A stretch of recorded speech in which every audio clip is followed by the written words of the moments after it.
सरिता की शादी एक अच्छे परिवार में हुई है।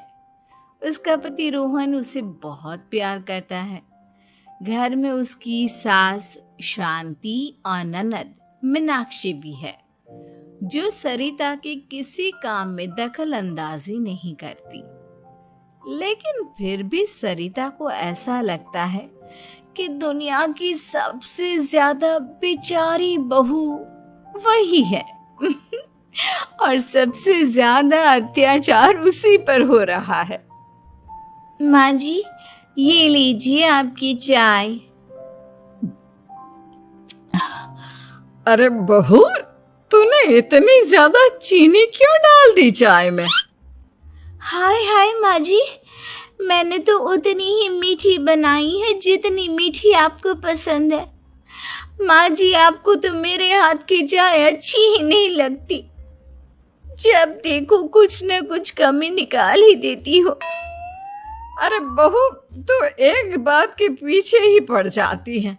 मैंने ऐसा कब कहा कि तू रोज चाय खराब बनाती है? सरिता अपने कमरे में चली जाती है और फोन उठाकर अपनी माँ से बात करती है। हेलो माँ, कैसी हो आप? क्या कर रही हो? मैं तो ठीक हूँ, पर तू बता, तेरा मूड कैसा है? तेरी आवाज से लग रहा है कि कुछ तो हुआ है तेरे ससुराल में। अरे क्या बताऊँ माँ, यहाँ तो हर समय मेरे साथ बहुत बुरा व्यवहार होता है। मैंने अपनी सास के लिए इतनी अच्छी चाय बनाई, लेकिन मेरी सास चाय पीते ही मुझे 4 बातें सुना दी। बेटी, तू इतनी छोटी छोटी बातों पर ध्यान ही क्यों देती हो? तुम्हारी सास ने कुछ बोल भी दिया तो क्या हो गया, वो बड़ी है ना तुझसे। माँ ने इतना समझाया, लेकिन इस बात का सरिता पर कोई असर नहीं हुआ। अपनी बेचारी बहू की छवि वो बदलना ही नहीं चाहती। अगली सुबह सब नाश्ते की टेबल पर बैठकर नाश्ता कर रहे थे, तभी सरिता ने अपने पति से कहा, सुनिए जी, मुझे ना आज बाजार से कुछ सामान लेकर आना है। आज आप ऑफिस से आने के बाद मुझे लेकर चलना ना। भाभी, मुझे भी कुछ किताबें खरीदनी है। आप दोनों जा ही रहे हो तो मेरी किताबें भी ले आना। लो, अभी तो बात ही की है बाजार जाने की तो एक फरमाइश आ गई। माँ जी, आप भी बता दो कुछ, और हाँ, मोहल्ले वालों से भी बोल दो अगर वो कुछ मंगवाना चाहते हो तो। बेचारी मीनाक्षी अपना सा मुंह लेकर रह गई। ये सब देखकर रोहन से चुप नहीं रह गया और वो गुस्से में बोला, सरिता, क्या हो गया है तुम्हें? मीनाक्षी ने तो सिर्फ किताबों के लिए बोला है। तुम्हें मीनाक्षी से इस तरह से बात नहीं करनी चाहिए। माफी मांगो उससे अभी। क्या? मैं माफी मांगू? दिन भर आपके घर के काम करूं मैं, आपकी और आपके घर वालों की बातें सुनूं मैं, और अब माफी भी मैं मांगू? ऐसा कभी नहीं हो सकता। ये बोलकर सरिता वहां से चली जाती है। एक दिन उनकी पड़ोसन घर आती है। अरे सरिता, क्या कर रही है? और क्या करूंगी भाभी जी, बस घर का काम ही कर रही हूँ।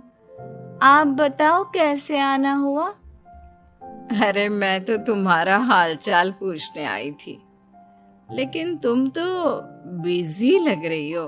कोई बात नहीं, मैं बाद में आ जाऊंगी। और क्या करूँ भाभी जी, जब से शादी होकर आई हूँ ना, बस काम ही कर रही हूँ, और इस घर में ना कोई मेरी कदर नहीं करता। पति है जो बस घर से ऑफिस, ऑफिस से घर। ननद को तो कॉलेज से फुर्सत नहीं। बची सास तो उनका सारा समय मेरी गलतियां निकालने में लग जाता है। अरे ये क्या कह रही हो सरिता? तुम्हारी सास तो पूरे मोहल्ले में तुम्हारी तारीफ करती फिरती है कि तुम बहुत अच्छी हो, पूरा घर तुम्ही ने संभाल रखा है।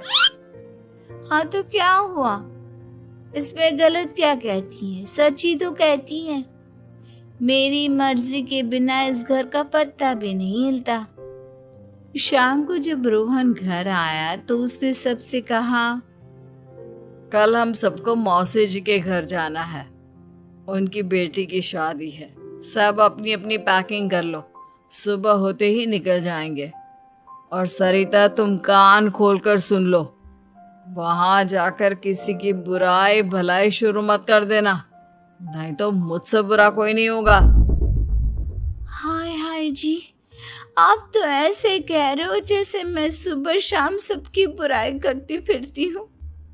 आज तक कोई कह नहीं सकता कि मैंने किसी की पीठ पीछे किसी के बारे में कोई बुरी बात बोली हो तो। अरे बस बहू, बात को और ज्यादा आगे मत बढ़ा। हमें सब पता है तू हमारे साथ क्या व्यवहार करती है। ये बात घर तक रखना, शादी में किसी को कुछ मत बोलना, नहीं तो सब कहेंगे कि शांति की बहू कितना बोलती है। हाँ हाँ, सब कुछ तो मैं ही बोलती हूँ ना। आप लोग तो हर समय फूलों की बारिश करते रहते हो मेरे ऊपर। सारी गलती मेरी है जो मैं इस घर में आई, सबका कितना ध्यान रखती हूँ, लेकिन फिर भी मेरी तो आप लोगों की नजर में कोई कदर ही नहीं है। अगली सुबह सब लोग मौसी जी के घर पर चले जाते हैं। वहां पर शादी का माहौल होता है, सब जगह चहल पहल होती है, बहुत सारे मेहमान आए हैं। सरिता को वहां बहुत अच्छा लग रहा है। वो अपने मन में सोचती है, यहाँ कितना अच्छा लग रहा है, कितनी रौनक है।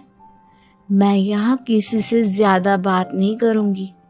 अगर मेरे मुंह से कुछ ऐसा वैसा निकल गया तो रोहन जी तो मुझसे गुस्सा हो जाएंगी।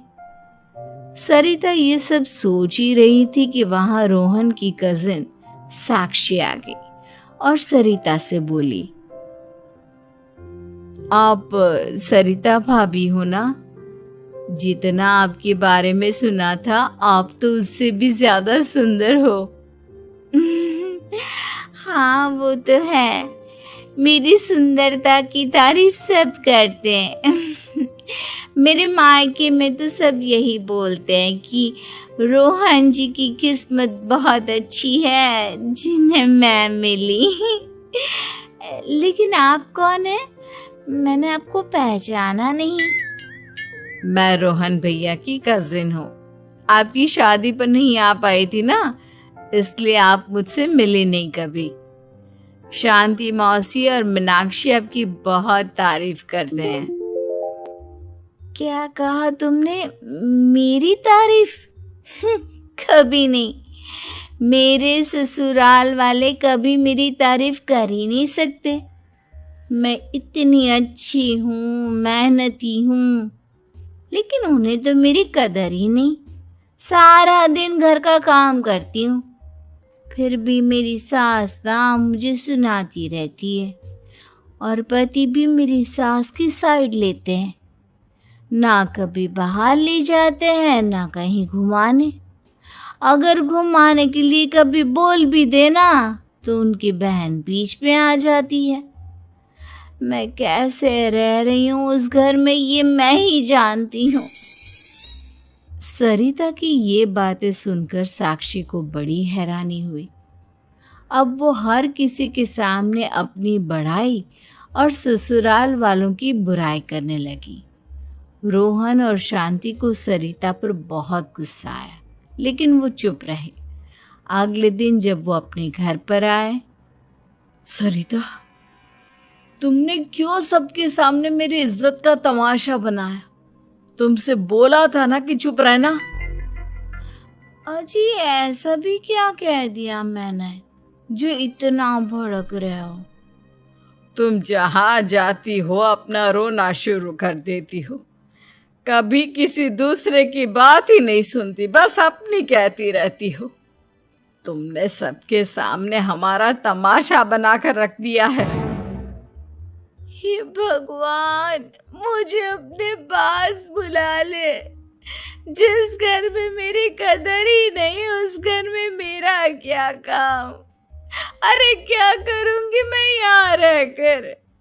जो भी आता है मुझे सुनाकर चला जाता है। मैं तो किसी से कुछ नहीं कहती। सीधी सादी बहू मिल गई है ना सबको, तो जो जी में आए वो करो। सरिता ने अपने आगे किसी को कुछ बोलने ही नहीं दिया और उस दिन भी उसने सबके सामने खुद को बेचारी बना ही दिया। अगले दिन मीनाक्षी कॉलेज के लिए लेट हो रही थी, इसलिए वो हर काम जल्दी जल्दी कर रही थी। अपना नाश्ता लेने किचन में गई और पतीले में रखे गरम दूध को गिलास में डालने लगी। दूध का पतीला उसके हाथ से छूट गया और गरम गरम दूध उसके हाथ पर गिर गया। ओए माँ, हाय मेरा हाथ, माँ मेरा हाथ जल गया। मीनाक्षी की आवाज सुनकर सरिता दौड़ती हुई आई। ये क्या किया तुमने?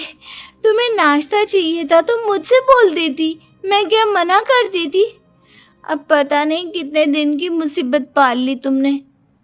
सरिता मीनाक्षी को उसके कमरे में ले गई और उसका बहुत ख्याल रखा। उसका इस तरह से ख्याल रखना शांति और रोहन को थोड़ा अजीब लगा। माँ, सरिता के दिमाग का भी कुछ पता नहीं। कल शादी में सबको इतना कुछ बोल कर आई है हमारे बारे में, और अब मीनाक्षी की कितनी अच्छी देखभाल कर रही है। ये ऐसा क्यों करती है? बेटा, तेरी बीवी की ना आदत हो गई है सबके सामने खुद को बेचारी दिखाने की, और आदत इतनी जल्दी नहीं बदलती। जब ये बोलना शुरू करती है तो रुकने का नाम ही नहीं लेती, इसलिए इसे पता ही नहीं चलता कि ये किसके सामने क्या बोली जा रही है। लेकिन दिल की बहुत अच्छी है। हमें भी अपना दिल बड़ा करके ये जैसी है इसे स्वीकार करना चाहिए।